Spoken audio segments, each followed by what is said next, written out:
Good morning, and welcome to Redeemer Lutheran Church. I'm Pastor Gary Lodeholt. This week we're looking at stories of children in the Bible and the ways they played significant roles in God's story with God's people. Today we want to look at one of my favorite Old Testament characters, Samuel. Samuel's story seems to go on forever in the Bible. It starts way back in the time of the Judges and lasts all the way down to the time of King David. In fact, Samuel has a foot in both camps.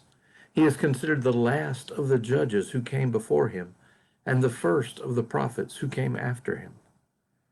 He was the one who anointed first King Saul and then David, along with being involved in all sorts of other Bible stories.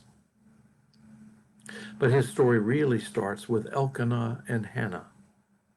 Every year, a man named Elkanah would take Hannah, his wife, to the place of worship to make the sacrifices. The only problem they had was that they had been unable to have children. That's bad enough for Elkanah, but in that day, having children was a woman's purpose. So Hannah felt less than human. She entered the tent and was praying so fervently and from her heart that her lips were moving, yet no sound was coming out. Eli, the priest, saw her and thought she was drunk. But Hannah protested and expressed the deep desire of her heart to have a child. In fact, she had promised God that if she had a male child, she would give him back to God's service when he was weaned. And Eli told her that he hoped God would grant her prayer too. And sure enough, it happened. Samuel was born, and when he was weaned at about age 3, Elkanah and Hannah brought him to Eli and left him there.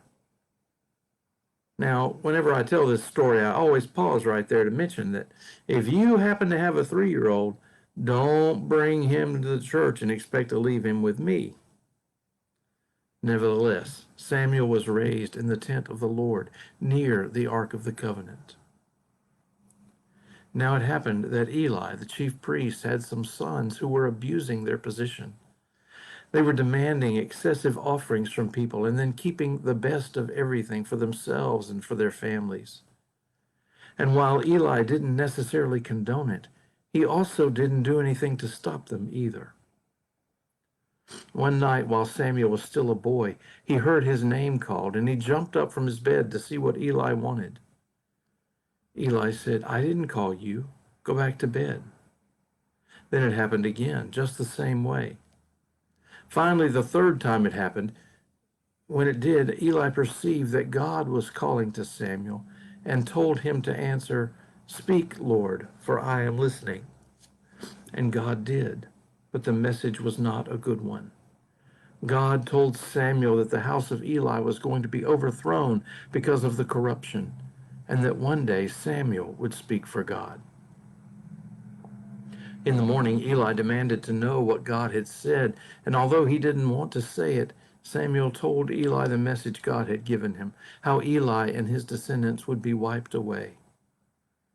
And I have to give old Eli a bit of credit here, because his response was, "The Lord has spoken."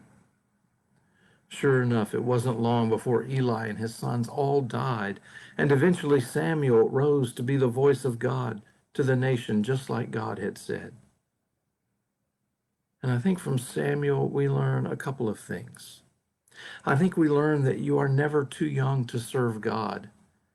And I think we also learn that when God speaks, we need to listen. Sometimes, like Samuel, it might take a while for God to get our attention, but we need always to be listening, eager to hear the word of God for our lives. And maybe with Samuel, we too can say, "Here I am." Thanks for watching, and remember to let this day belong to God.